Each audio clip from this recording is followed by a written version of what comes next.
Foot mobility 101. A main idea that we need to understand that your ankle, your arch, your foot needs the mobility that we're going to discuss in this video just as much as your hip mobility needs internal and external rotation. Now, those topics are directly connected. The access that your foot needs to mobility and your hip needed are directly connected. And a lot of times, if your hips are immobile, your feet get stiff, or they're going to make up for it with ways that are going to frustrate you in the gym or create obstacles.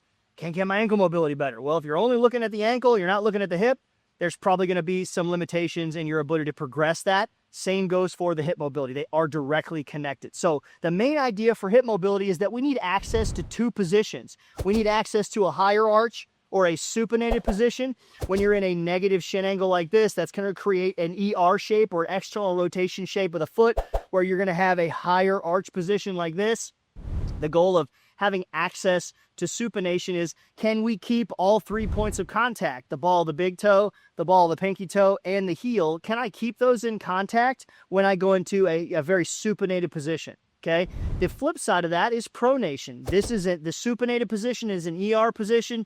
Pronation is an IR position where we need to be able to produce force. And so when we supinate, the arch raises and the heel and the ball, the big toe kind of move together like this. A pronated position, we need the opposite to occur, or the availability of the opposite to occur, where again, we keep contacts with the pinky toe, the ball, the big toe, and both sides of the heel, and pronation, specifically the inside of the heel. So as my knee starts to move forward, going closer to knees over toes position, I need the arch to be able to flatten and lengthen and create a pronated or IR'd position of the foot in order for me to be able to IR the hip and lengthen the glutes for your deadlifts, or find that good deep squat position for your back squats. Whatever you're training, you need foot mobility just as much as you need hip mobility. So again, to review, supinated position, all 4 points of contact. We're going to feel the outer heel a little bit more here, but we don't want to have this rolled out position, and we definitely don't want to lose the ball, the big toe. We got the arch here. We got the ball, the big toe, and the heel kind of moving a little bit closer to create that strong arch. And then as we shift forward, the weight moves from the outside of the heel to the inside of the heel, or the middle of that inside, just like that.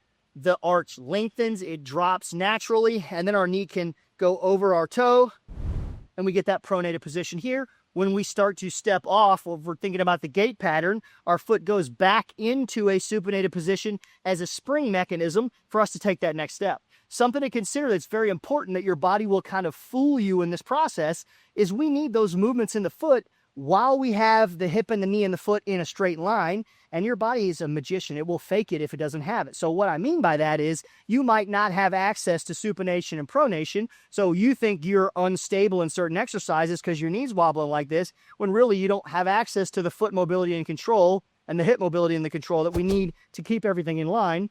So your brain's going, hey, knee, move inside to give us some internal rotation to drive through the floor. So having access to good supination and pronation and IR and ER on the hip to do whatever activities you enjoy is going to mean that you can go from a supinated position to a pronated position while everything stays in a straight line. So you want to make sure that when you're doing your split squats, you're keeping your foot contacts, you're keeping your body stacked, you're nice and tall in that stacked position, and you're trying to keep your kneecap in line with that second toe. So as it's passing back and forth, it's making the foot and the hip do the work. And that's how you gain mobility while you strength train. That's how it's done, guys. Supination, pronation. Very nice, I like.